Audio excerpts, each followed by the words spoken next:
سعد المجرد يثير الجدل بطلائل للأظافر وشعر أشقر. مرحبا بكم.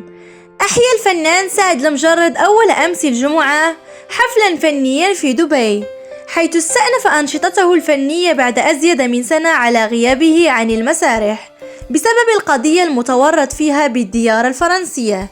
وخطف المعلم كما يلقبه الجمهور الأنظار خلال الحفل بإطلالته التي وضعته في مرمى الانتقادات، حيث ظهر بطلائل للأظافر وبشعر أشقر، وهو ما أثار استغراب العديد من نشطاء مواقع التواصل الاجتماعي. في سياق متصل، يعتزم الفنان سعد المجرد القيام بجولة فنية ستقوده للعديد من الدول العربية بعد حصوله على ترخيص يخول له الخروج من الأراضي الفرنسية. وأوضحت مصادر مطلعة أن إدارة أعمال سعد توصلت بمجموعة من العروض من أجل استضافة هذا الأخير للغناء في سهرات ومهرجانات كبرى ستنظم خلال الأشهر المقبلة، منها حفلات في الإمارات وقطر.